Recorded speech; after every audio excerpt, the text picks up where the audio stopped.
Who met back in October in La Liga. That game finished 4-0 to Barcelona. In the fourth minute, we're going to see an early chance here for Barcelona. Rafinha with a Courtois save. And really, it's one that Rafinha should score. Courtois with a big save, and coming from that corner kick, you think Barcelona continue to pressure. Actually ends up being an opportunity for Real Madrid. And what an opportunity it is. The speed, the change of pace of Kylian Mbappe. Vini Jr. actually gets on the way here and brings an additional defender into the play. If Pedri continues to work his way across, and it would have been 2v1 against Kylian Mbappe, Pedri stops, and now it's just 1v1 against Alejandro Valde. You just have to get Vini out of the way, find the far post from Kylian Mbappe. You're thinking, all right, okay, Real Madrid, you're flying now. Maybe not. Well, yes, Real Madrid with the lead at this point in the 9th minute. The ball is going to come to Rafinha. He's going to shoot it across the face of goal and wide. He had a chance with his head, had a chance here with the left foot. It is a tight angle, hits it well, just wide. Again, no control for Real Madrid. Concerns for Kylian Mbappe as he got stepped on by Jules Koundé. He will remain on the field. I don't think it would make much of a difference because they can't defend. Well, talking about that, let's give you one of the first examples of that. 22nd minute, this is when Barca would level.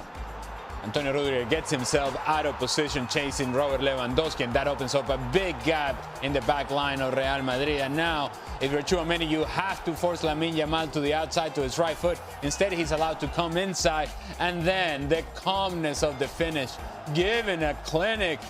Yes, Lamine Yamal, you are special. Things were about to turn around for Barcelona here. Camavinga is going to catch Gavi mid-thigh. At first, no foul call, but there would be a VAR review. And once you see the contact mid-thigh, it was always going to be a penalty. Lewandowski, no hippity-hop. I'm just running through and hitting it with power and precision. 2-1 Barcelona. We're just going to show you quite a lot of space that we're going to see here. Jules Koundé sends the ball to Rafinha and he heads in. Optional defending everywhere from Real Madrid. Losing the ball, no pressure on Jules Koundé. Rafinha gets in between Lucas Vázquez and Tchouaméni, and then a great header after that. Yep, two presidents up there watching from their thrones.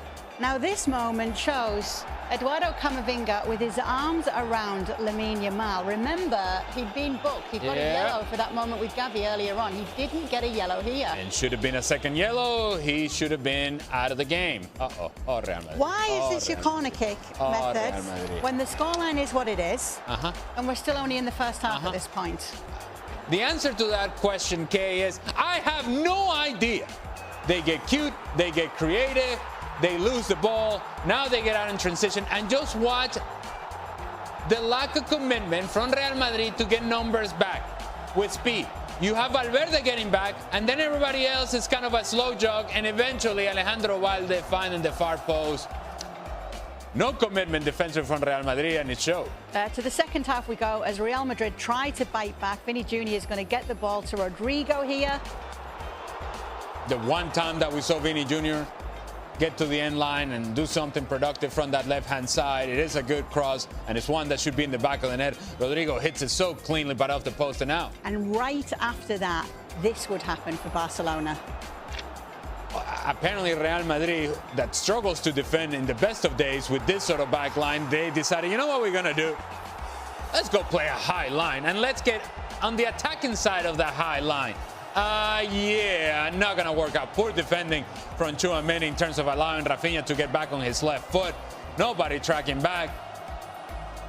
Beautiful finish from Rafinha, and John Laporta, I guess he's excited?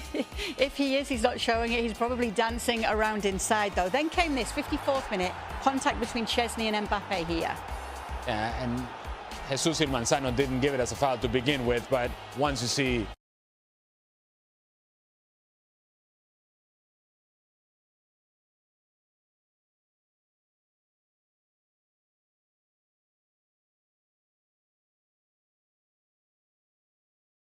from Tchouaméni in terms of allowing Rafinha to get back on his left foot. Nobody tracking back. Beautiful finish from Rafinha, and John Laporta, I guess he's excited? If he is, he's not showing it. He's probably dancing around inside, though. Then came this 54th minute contact between Chesney and Mbappe here. Yeah, and Jesus Manzano didn't give it as a foul to begin with, but once you see